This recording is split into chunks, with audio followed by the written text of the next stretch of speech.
नमस्कार, मानस मिश्रा वाली news India में आप सभी का बहुत बहुत स्वागत करता हूं। आज मैं सुप्रीम कोर्ट और तमिलनाडु सरकार, जो कि कोई भी याचिका तमिलनाडु सरकार की होती है, जब सुप्रीम कोर्ट पहुंचती है तो एक झटके में उसको सुनवाई शुरू कर दी जाती है और उसके बाद उसके फैसले कैसे अलट पलट करके दे दिए जाते हैं। मैं यहां पर कोर्ट की बात नहीं कर रहा हूं, कोर्ट के प्रक्रिया की बात कर रहा हूं, कोर्ट के फैसले की बात नहीं कर रहा हूं, क्योंकि जो मैं खबर दिखाने जा रहा हूं, राष्ट्रपति के 14 सवालों का जो जवाब था, जो सुप्रीम कोर्ट को देना था, उसका अभी भी राह राष्ट्रपति देख रही हैं। इसके अलावा टेस्मैक कंपनी जो 1,000 करोड़ रुपए का घोटाला कर रही थी, ईडी वहां छापेमारी करने जाती है तो chief justice of India B R. Gavai कहते हैं कि ये तो जो हमारे देश का संवैधानिक तरह से ढांचा है, उस ढांचे को ही कहीं ना कहीं ईडी को लताड़ लगा करके ईडी को ये कहा जाता है कि आप अपनी जांच को रोक दें। और इन सबके बीच में पूरे देश में जहां एसआईआर की प्रक्रिया शुरू हो गई, अब सुप्रीम कोर्ट में फिर से तमिलनाडु की एक याचिका पहुंचती है और चीफ जस्टिस ऑफ इंडिया, जी हां, चीफ जस्टिस ऑफ इंडिया इसकी सुनवाई के लिए राजी हो जाते हैं। तो साहब, एक के बाद एक चीजें जो हो रही हैं, उसे आप इत्तेफाक तो नहीं कहेंगे। और इत्तेफाक आखिरकार इतना कैसे होता है कि ये तो इत्तेफाक में भी इत्तेफाक हो गया। आपको दिखाने जा रहे हैं इस पूरी खबर में, जहां राष्ट्रपति के 14 सवालों का जवाब अभी तक राह जो है कहीं ना कहीं जो हो रहा है कि वो आ जाए, लेकिन इन सबके बीच में क्या कुछ हुआ है और क्या है, पूरी की पूरी खबर आपको इससे वाकिफ कराएंगे। अनुरोध करेंगे पूरी वीडियो देखते वक्त आपको जहां लगे कमेंट बॉक्स में अपनी प्रतिक्रिया राय देते रहिएगा और वीडियो को लाइक शेयर जरूर करेगा। एक सवाल जिसका जवाब मैं आप सभी से चाहूंगा, सवाल यह है कि आखिरकार इतनी मेहरबानी क्यों, जहां राष्ट्रपति को सीमित शक्तियां तमिलनाडु से ही की जाती हैं। तमिलनाडु सरकार की याचिका से ही राष्ट्रपति की शक्तियों को सीमित कर दिया जाता है सुप्रीम कोर्ट के द्वारा अनुच्छेद 142 का इस्तेमाल करके। दूसरा, टेस्मैक कंपनी जो 1,000 करोड़ रुपए का घोटाला करके जिसकी जांच करने ईडी पहुंचती है, जो कि मनी लॉन्ड्रिंग का मैटर था, उस पर रोक लगा दी जाती है संघीय ढांचे के नाम पर। और तीसरा, पूरे देश में एसआईआर जहां पर है, वहां सुप्रीम कोर्ट में तमिलनाडु पहला राज्य है जहां पर यह सुनवाई शुरू हो गई है। बढ़ते हैं खबर की तरफ। जैसा कि मैंने बताया आपको, इस सवाल का जवाब जरूर दीजिएगा। आपको मैंने पूछा आपसे कि इन तीनों में आपको नहीं लगता है कि कुछ झोल झाल तो जरूर चल रहा है? तो अब बता दें आपको, जो 2 जजों की खंडपीठ थी, तमिलनाडु की सरकार के द्वारा वो फैसला लिया गया था जहां राष्ट्रपति की शक्तियों को सीमित किया गया। और आज क्या हुआ है, आज डीएमके की, यानी तमिलनाडु की जो सरकार है, उसकी जो पार्टी है डीएमके, उसकी तरफ से एसआईआर कराई जाने के लिए याचिका की गई। भैया, एसआईआर जो हो रहा है वो सही नहीं है, उसके लिए एक याचिका डाली गई। अब इस याचिका को लेकर के सुप्रीम कोर्ट इसकी सुनवाई को लेकर के सहमत हो गया। Justice B R. गवई और जस्टिस विनोद चंद्रन की पीठ ने तत्काल याचिका सुनवाई की जो मांग की गई थी, उसको सूचीबद्ध करने के लिए यहां पर फैसला सुना दिया।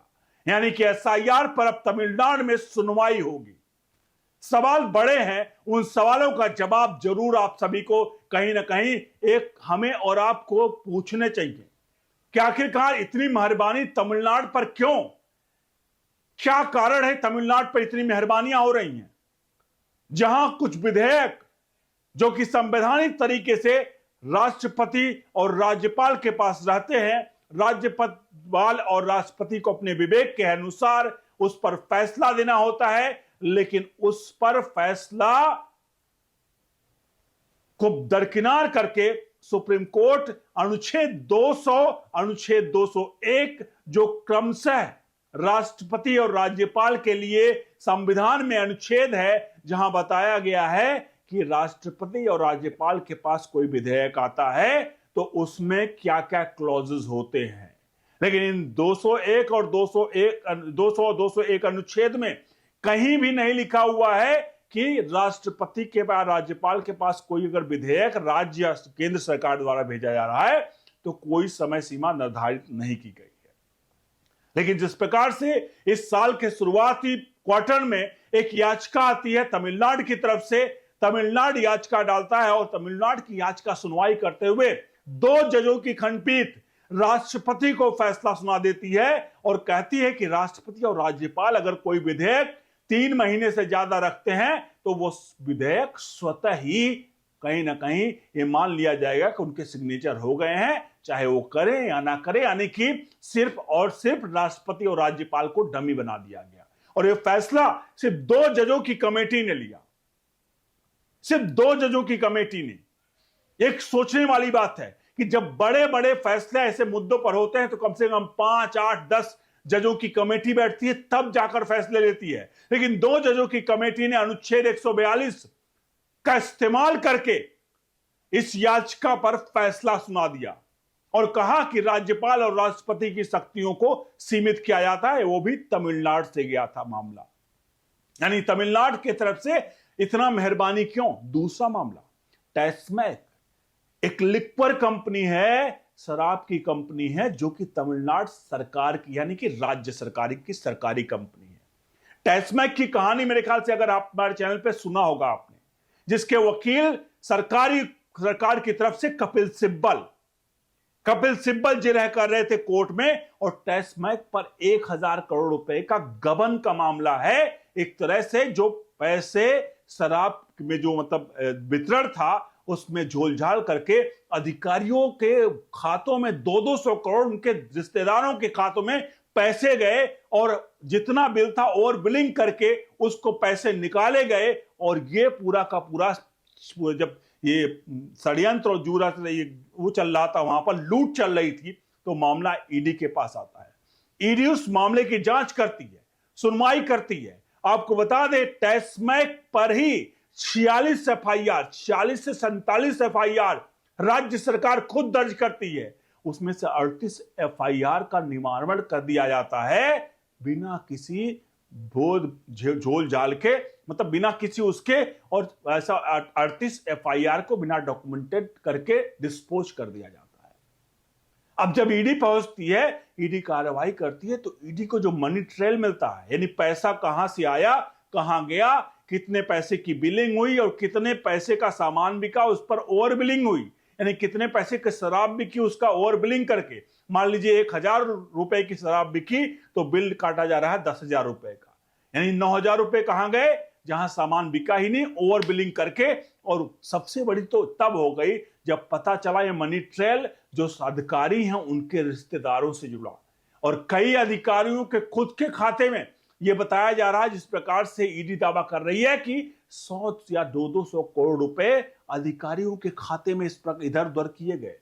अब सोचिए, यह मामला जब सुप्रीम कोर्ट पहुंचता है, chief justice of India B R. Gavai सुनवाई कर रहे होते हैं, सामने कपिल सिब्बल होते हैं टैस्मैक की तरफ से, और भारत की तरफ मतलब सरकार की तरफ से, ईडी की तरफ से जाहिर सी बात है जो एडिशनल सॉलिसिटर जनरल राजू होते हैं वो अपनी बात को रखते हैं। लेकिन chief justice of India B R. Gavai कहते हैं कि जब राज्य सरकार जांच कर रही है तो राज्य सरकार ही जांच करेगी ना, क्योंकि वो राज्य के दायरे में आता है।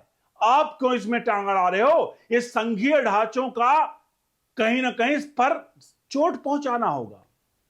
अब सोचिए, मैं ही जज, मैं ही वकील। अब मैं क्यों कह रहा हूं, 46-47 एफआईआर राज्य की पुलिस ही दर्ज करती है टैस्मैक के ही खिलाफ, 38 पर कार्रवाई करके मतलब उस पर रफा दफा भी कर दिया था 38 एफआईआर को। और कौन फंसा हुआ है? राज्य सरकार फंसी हुई है। मतलब राज्य के सरकार ही फंसी हुई है, राज्य सरकार ही जांच करेगी, राज्य सरकार ही क्लीन चिट देगी। तो भैया मैंने कहा ना कि जज ही मैं, वकील भी मैं, मुवक्किल भी मैं, गुनहगार भी मैं, सब कुछ मैं ही हूं। तो भैया सजा काहे को होगी? तो 47 में से 38 एफआईआर रफा दफा कर दिए गए और ईडी पहुंचती है तो साहब बवंडर मच जाता है। कपिल सिब्बल कहते हैं ये संघीय मतलब ये देखिए क्या चल रहा है, ईडी किस प्रकार से दखलंदाजी दे रही है राज्य के काम में। अब आप खुद सोचिए कि आखिरकार ये सब क्या है। और तीसरा मामला अब एसआईआर का आ गया है। एसआईआर में भी कुछ यही हो रहा है कि भैया सुनवाई के लिए तारीख तय कर दी गई है। मेरा यह मकसद नहीं कि एसआईआर की सुनवाई कर रही क्या कर रही है, लेकिन चीफ जस्टिस ऑफ इंडिया इसकी सुनवाई करेंगे। अब आप खुद सोचिए कि आखिरकार चल क्या रहा है। सुप्रीम कोर्ट के फैसलों पर सवाल नहीं खड़े कर सकते हैं, लेकिन कुछ चीजें अगर झोल झाल अगर लगे तो साहब जरूर एक बार सोचना पड़ेगा। और पहली बात आपको दूसरी बात यह बता दूं कि अगर चूंकि संघीय ढांचों की बात आई तो यहां पर चीफ जस्टिस ऑफ इंडिया अगर सुनवाई कर रहे थे तो उनको भी देखना चाहिए ना कि भैया ये 47 एफआईआर में से 38 एफआईआर का क्या हुआ पता नहीं चला। और आप ये कह रहे हो कि राज्य सरकार ही जांच करेगी। ईडी को रोक दिया गया है। ईडी को कहा गया है कि आप अब कार्रवाई मत करिए, कुछ दिन के लिए रोकिए। क्यों रोका गया है?